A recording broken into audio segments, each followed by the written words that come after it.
Welcome to today's Explainer. We're taking some highly technical Shotcre guidelines and transforming them into a real-world, practical field inspection framework.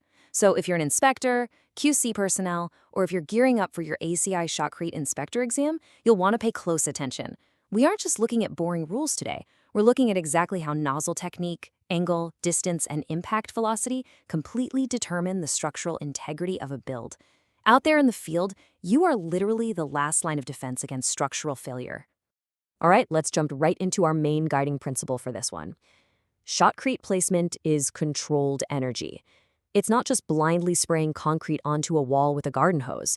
The material has to strike the surface with the exact right direction, distance, velocity, and movement.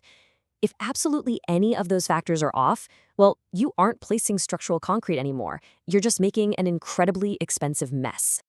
Here is our roadmap for this explainer. We're going to hit the core variables, tackle complex placements, run through some real-world field scenarios, and then tie it all together with the inspector's framework. Let's get into it. Section 1.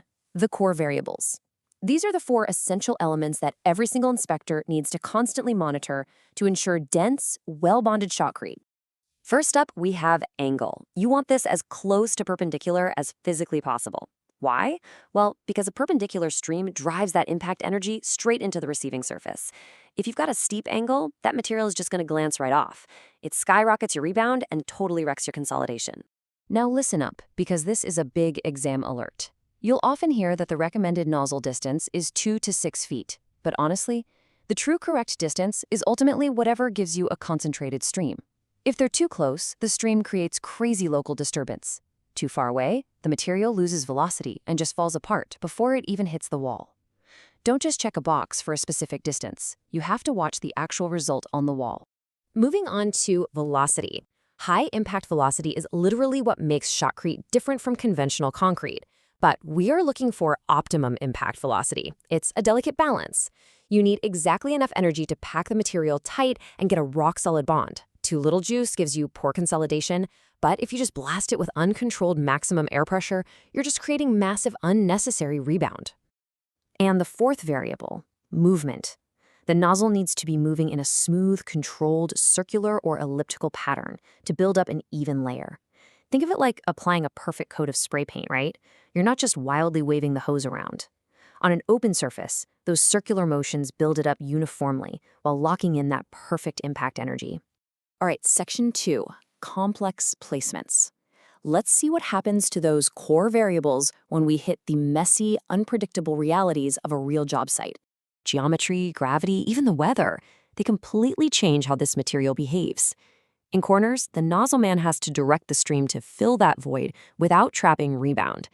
On vertical walls, trapped rebound has to be actively cleared out, not just buried. Overhead work is a constant fight against gravity. Pile on too much at once, and it's gonna sag. And if you're doing a dry mix operation, keep a really close eye on the wind, because it can literally blow your fine particles away and totally ruin the stream. When you're dealing with reinforcement, getting proper encapsulation means you absolutely have to build the material from behind the bars outward. The nozzlemen can't just stand frozen in one spot.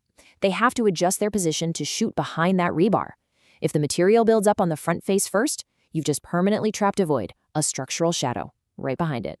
And this brings us to the ultimate inspector view. You have to watch the placement happen live, because once the front of that rebar disappears under the concrete, it is way too late to confirm what actually happened behind it.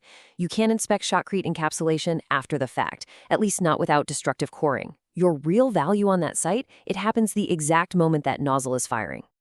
Section 3, real-world field scenarios. Let's step onto a live, complex job site and test your eyes. Imagine a nozzleman is stuck using a steep 45-degree angle because there's an awkward scaffold post right in the way. You've got to ask yourself, is this angle still actually allowing the material to pack in behind the rebar? From where you're standing, the surface might look like it's filling up perfectly fine, but looks can be super deceiving.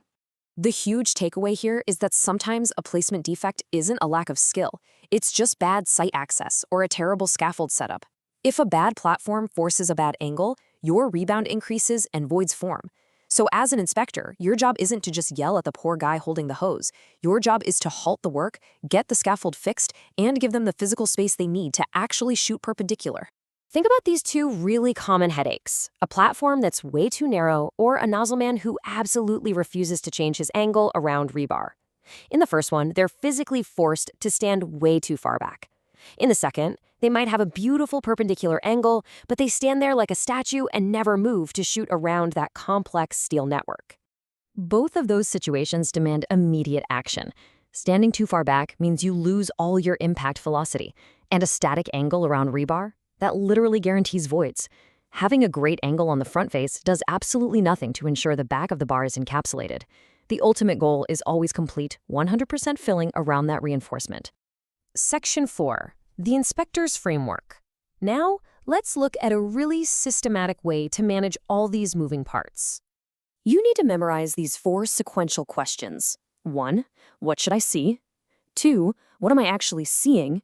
3. Why does it matter? And 4. What action is required? Just looping those 4 steps in your head constantly empowers you to spot a defect, grasp the structural risk, and mandate a fix right then and there. Let's run that framework in the real world. You should see a stable, concentrated stream. But if you look closely and you're actually seeing them stand way too far back, or you see a messy buildup on the front of the rebar, you instantly know why it matters. It's ruining the consolidation.